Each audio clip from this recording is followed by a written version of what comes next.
Om Gam Ganeshaya Namaha. Kaliyugada Kalpataru, Fourth Delight, Sri Vyasa Yati Sarvabhouma. Chapter 26. Ascension to the Supreme Position. A couple of days later, Sri Vyasa Guruvarya paid respects to his revered Guru, received his blessings and departed for Atturu. Although Sri Brahmanya Tirtharu was very weak due to illness, he was cheerful. The news of his disciples' arrival filled him with an unique energy. Like an young boy, he moved about briskly, filled with excitement and joy, making arrangements to welcome his beloved disciple. Personally overseeing all the preparations, he instructed the mutt officials, scholars, and disciples to welcome Sri Vyasaraja Tirtharu with full honors, including a grand procession with a ceremonial pot, musical instruments, and acolytes. They eagerly awaited his arrival at the mutt's entrance. Sri Vyasa Tirtharu was brought to the mutt in a decorated palanquin with great grandeur. As the palanquin reached the mutt's entrance, Sri Brahmanya Tirtharu, who was waiting to welcome him, saw his disciple and descended from the palanquin, rushing towards his guru.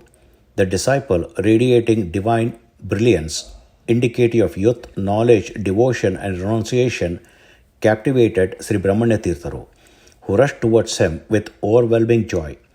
Sri Vyasaraja Tirtharu prostrated before his guru, and Sri Brahmanya Tirtharu embraced his disciple with immense affection. Both were overwhelmed with joy. Tears of happiness streamed down their faces. They could hardly speak. Gazing at each other in silent communion, observing the love and bond between the guru and disciple, onlookers exclaimed in delight, "Ah, what a guru and disciple! Such love! Our eyes are blessed to witness the sacred sight." After the initial wave of emotion subsided, Sri Brahmanya Tirtharu lovingly held his disciple's hand and led him into the mutt. At the mutt's entrance, Sumangalas performed an arti for Sri Vyasa Tirtharu. Several coconuts were ceremonially broken to ward off the evil eye, and well-wishers showered flowers, chanting victory hymns for both the guru and the disciple. The guru and the disciple entered the mutt and took their seats. A formal welcome ceremony followed, during which many scholars and devotees extolled the virtues of guru and disciple. Later, Sri Vyasaraja Tirtharu delivered a discourse, imparted blessings with sacred mantras and grains, and retired for rest along with his guru.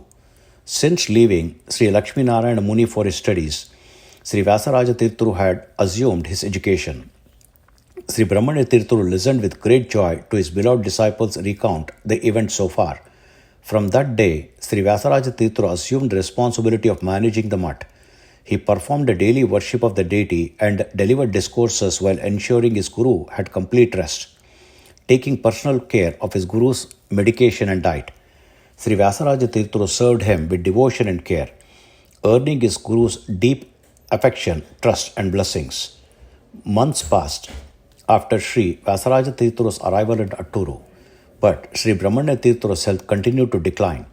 Realizing that further treatments were futile, he stopped all medications. Sri Vyasaraja Tirtharu was deeply distressed by his guru's condition.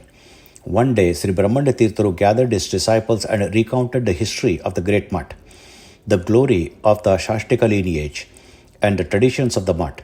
He said, "My time is coming to an end. I am confident you will successfully uphold and develop the principles of these great institutions, ensuring the victory of Dvaita philosophy across the world. I have no other concerns. Promise me that you will fulfill this aspiration of mine. Only then will I depart from this world in peace and joy." Sri Vyasaraja Tirtharu, holding his guru's feet, solemnly vowed, "Guru, I pledge at your lotus feet that I will dedicate my life to fulfilling this command of yours until my last breath." Hearing this, Sri Brahmanya Tirtharu experienced indescribable joy. On Vaishakha Krishna Dashmi of the Sarvajit year of the Shalivana Shaka 1389, that is May 1467 CE, Sri Brahmanya Tirtharu ceremoniously entrusted the mutt to Sri Vyasaraja Guru Sarvabhouma. The following day, on Ekadashi, after completing his morning rituals, meditating on Sri Pattabhirama, Moola Gopala Krishna, and Veda Vyasadeva, and seated in yogic posture, Sri Brahmanya Tirtharu relinquished his earthly existence. Meditating on Sri Hari and merging into his original form as Surya Mandala, he attained liberation. When Sri Vyasaraja Tirtharu realized that his guru had entered deep meditation on Sri Narayana and departed, he could not contain his sorrow. Tears flowed as he remembered his guru's love, affection, and blessings. Following the traditions of the Math, the grand consecration of Sri Brahmanya Tirtharu's Vrindavana was performed with great splendor. Hari Om. Om Sri Krishna Arpanamastu.